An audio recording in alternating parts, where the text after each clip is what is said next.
Madam Presiding Officer, I have two subject matter of this privileged speech.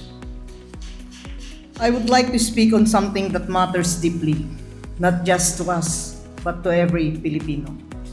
The Philippines is among the world's most biodiverse countries, yet our environment is vulnerable to human activities.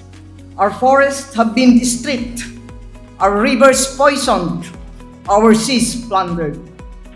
And too often, those responsible have walked away shielded by permits, or simply beyond the reach of laws that were never designed to match the scale of the destruction they cause.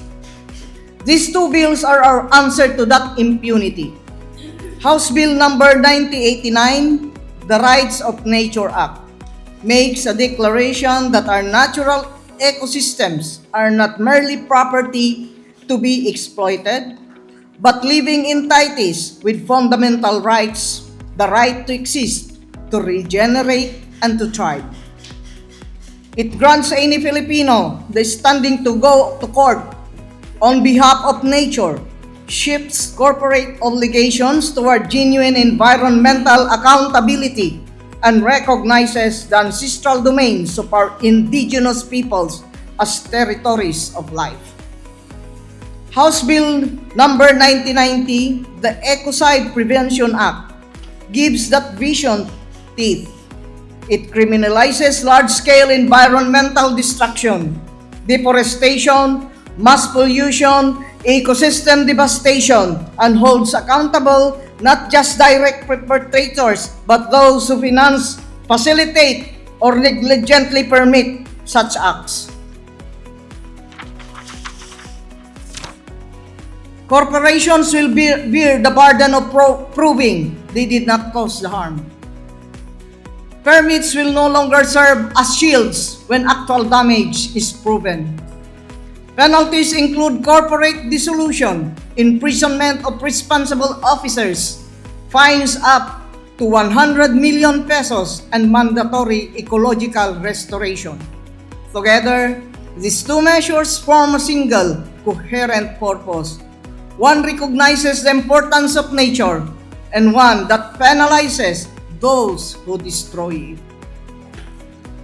Our 1987 Constitution mandates the state to protect the right of the people to a balanced and healthful ecology. For too long, that mandate has been honored in the breach. These bills give it meaning.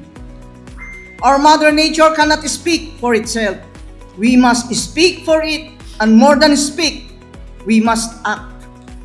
Madam Presiding Officer, I move for the adoption of a resolution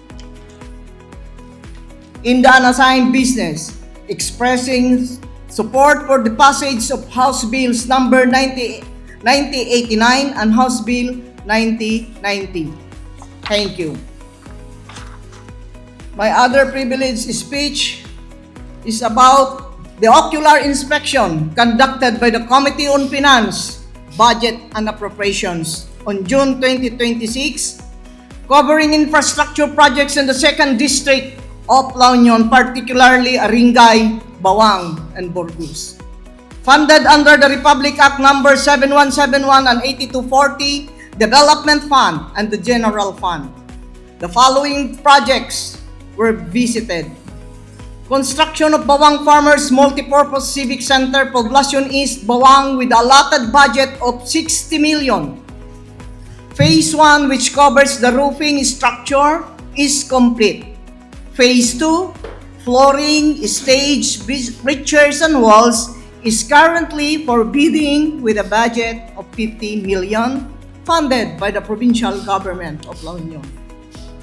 Rehabilitation and improvement of Santa Monica Farmers Multipurpose Center, Bawang, with allotted budget of 2,458,322 pesos and 63 centavos. Work is ongoing, which focuses on upgrading and installing the facilities flooring funded entirely by the provincial government. Construction of Barangay Health Station Santa Monica, Bawang, with allotted budget of 10 million. Phase 1 is completed.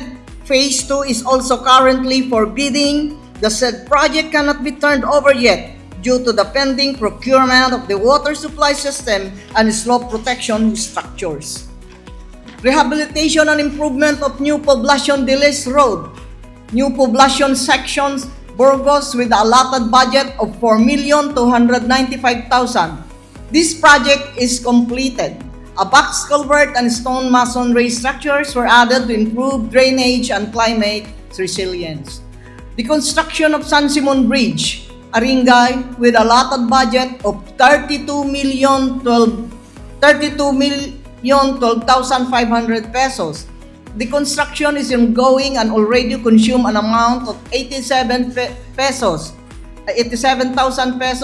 To maintain local mobility, a temporary bypass bridge has been set up for public use.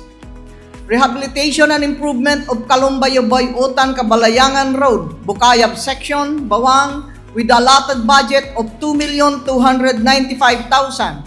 This project is also completed. A riprap structure and retaining wall were built based on community surveys to address rainy season and runoff and prevent soil erosion. Overall, I express my satisfaction with the quality and progress of the inspected projects, commending the engineers from the Office of the Provincial Engineering for their thorough preparation and technical knowledge during the inspection. This brings me to the heart of why ocular inspections matter. There is no express provision in Republic Act No. 7160, otherwise known as the Local Government Code of 1991, that explicitly grants oversight powers to local legislative bodies, as clarified in DILG Opinion No. 50 of 2020. This power is only implied, derived from the power to review the executive budget and the power of appropriation, of both which are exercises in aid of legislation. The same opinion recognizes that in aid of this legislative power, the Sangguniang or any of its committees may conduct site visitations to inform and support legislation similar to, but not the same as, the legislative investigations conducted by the National Legislature. It is under this framework that our ocular inspection finds its legal footing.